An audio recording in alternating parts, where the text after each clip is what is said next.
How habits actually work.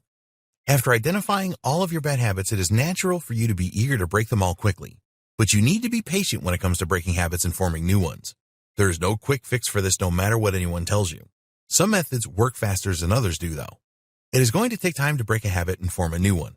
The simplest way to define a habit is a pattern of behavior formed by regular repetition. It is an acquired mode of behavior. Let's dive a little deeper into this statement. Pattern of behavior. Habits are something that you do on autopilot, but they all have patterns to them. A good habit is driving a car safely. When you first learned to drive, you had to pay attention to everything, and it was probably pretty stressful for you. Once you learn to drive, you do everything automatically and just concentrate on the road. But it is not really automatic. You are just following patterns of behavior that you have learned and perfected. It all happens very quickly, so you could be forgiven for thinking that it is automatic. This is important to understand because it means that you can always break a habit. Regular repetition.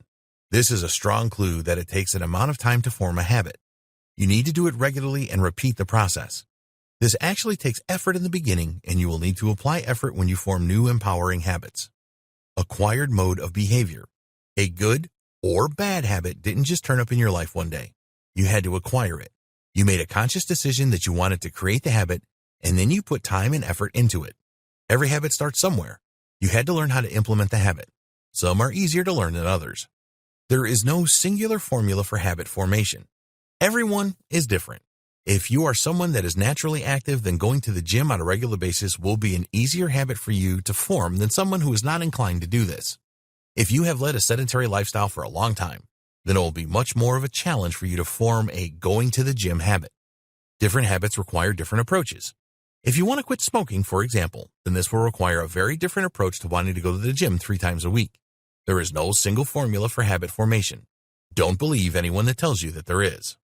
There is a habit framework.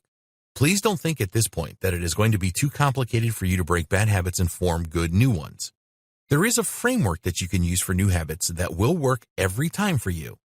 This framework has 3 parts, and these form a neurological loop in your mind.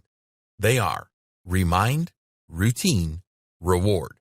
Researchers at MIT, the Massachusetts Institute of Technology, discovered the 3 R's loop. Their research showed that these 3 elements were essential in the cycle for habit formation. It is important for you to grasp this, as it will not only help with the formation of good new habits, but also with the breaking of existing bad habits. We will discuss this in more detail in the next video. Your habits define you.